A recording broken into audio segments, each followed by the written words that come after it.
नमस्कार दोस्तों, स्वागत है हमारे YouTube चैनल में। आज की कहानी है ताश का पत्ता। हर साल दशहरे की रात को शिवपुर नाम के गांव में एक अजीब परंपरा निभाई जाती थी, ताश की रात्रि।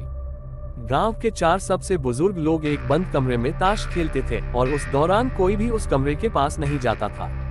ये परंपरा 100 सालों से चली आ रही थी, पर किसी को नहीं पता था कि वो 4 बुजुर्ग असल में क्या खेलते थे और क्यों। कहानी शुरू होती है। अर्जुन नाम का एक 22 साल का लड़का शहर से अपने दादाजी के पास छुट्टियों में गांव आया था।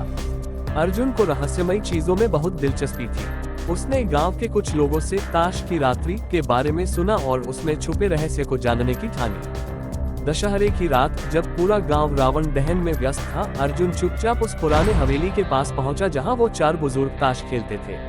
खिड़की से झांकने पर उसने देखा कि चारों लोग बहुत गंभीरता से ताश खेल रहे थे, लेकिन जो सबसे डरावनी बात थी वो ये कि हर बार ताश में से एक पत्ता अपने आप पलट जाता था, किसी के हाथ से नहीं। फिर अचानक एक बुजुर्ग बोले, अगर इस बार चौथा इक्का आया तो दरवाजा खुलेगा और वो लौट आएगा।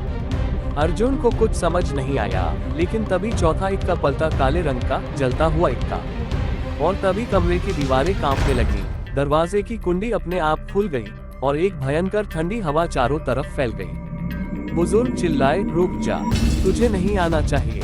लेकिन बहुत देर हो चुकी थी।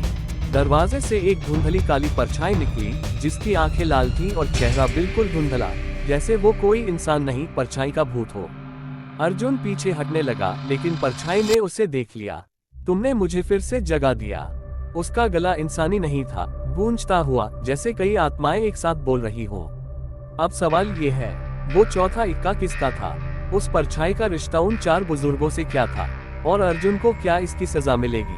परछाई कमरे में पूरी तरह फैल चुकी थी। चारों बुजुर्ग जमीन पर गिर चुके थे, उनकी आंखें खुली थीं, लेकिन वो बोल नहीं पा रहे थे। अर्जुन कांपते हुए दरवाजे की ओर भागा, पर जैसे ही उसने दरवाजा खोला वो सीधा उसी कमरे में आ गया। बार बार वही दरवाजा खोलता और हर बार वही जगह, वही मेज, वही ताश, वही बुजुर्ग और वो काली परछाई। अब तुम खेलोगे मेरी जगह? परछाई फुसफुसाई। अर्जुन चिल्लाया, मैंने कुछ नहीं किया, मुझे जाने दो।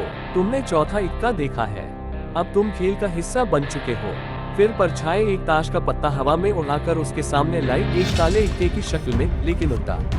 अगर तुम इसे जीत गए तो आजाद हो जाओगे, लेकिन अगर हार गए तो तुम्हारी आत्मा इस सिक्के में कैद हो जाएगी, हमेशा के लिए। ताश के पत्ते एक एक करके मेज पर रखे जाने लगे। अर्जुन का दिल धड़क रहा था, पसीने से उसका चेहरा भीग गया। 4 राउंड हुए और अर्जुन हर बार बचता गया, लेकिन 5वें राउंड में पत्ता पलटा और उस पर उसकी ही तस्वीर थी। क्या तुम समझते हो कि तुम बाहर के हो और ये कहानी सिर्फ गांव की है? परछाई हंसी, ये कहानी तुमसे शुरू होती है और तुम पर खत्म। अर्जुन की सांसें थमने लगी। अचानक एक तेज चीख के साथ कमरे की सारी बत्तियां गुल हो गईं। जब दोबारा उजाला हुआ, अर्जुन अकेला था, पर मेज पर ताश के पत्तों का एक नया सेट रखा था और ऊपर एक काला इक्का, जिस पर उसका नाम लिखा था। कमरे में सन्नाटा था, हवा रुक चुकी थी। अर्जुन अकेला था, लेकिन महसूस कर सकता था कि कोई उसे देख रहा है, उसकी हर हरकत पर नजर रख रहा है। मेज पर रखे ताश के पत्तों में सबसे ऊपर रखा था वही काला इक्का, जिस पर अब उसका नाम अर्जुन ठाकुर चमक रहा था।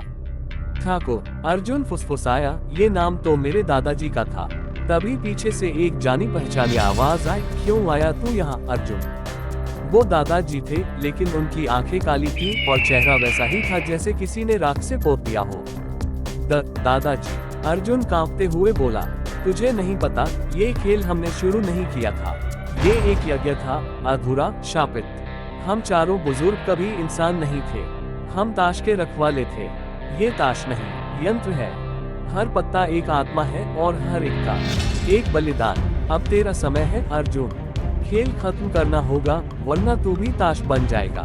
अर्जुन की आंखों के सामने सब घूम गया, पुराना हवेली का इतिहास, 4 बुजुर्ग, चौथा इक्का और परछाई। अब वो समझ गया था, उसे सिर्फ जीतना नहीं, इस शापित चक्र को तोड़ना है। परछाई फिर प्रकट हुई। उसने कहा, ये अंतिम राउंड है, तुझे एक सवाल का जवाब देना है। अगर सही तो सब खत्म, अगर गलत तो तू हमारी तरह एक पत्ता बन जाएगा। सवाल था, जिस खेल में राजा हार जाए और इक्का जीत जाए, वो कौन सा खेल है? अर्जुन ने कुछ देर सोचा, ये सवाल आम नहीं था, ये एक संकेत था। उसने अपनी सांस रोककर कहा, वो खेल जहां इंसान अपनी इंसानियत हार जाता है और शैतान जीतता है, वही ताश का खेल है, यही ये शाप है। एक पल के लिए सब शांत हो गया। फिर तेज गूंज के साथ हवेली की दीवारें दरकने लगी, परछाई चीखने लगी, ताश के पत्ते हवा में उड़ गए और एक चुभती हुई सफेदी सब तरफ फैल गई। अर्जुन की आंख खुली तो वो अपने कमरे में था। गांव में सब वैसा ही था, पर अब हवेली वहां नहीं थी। जहां हवेली हुआ करती थी वहां एक खाली मैदान था। पर जब अर्जुन ने अपना बैग खोला तो उसके कैमरे में एक ताश का पत्ता था, काला इक्का, और इस बार उस पर किसी और का नाम लिखा था।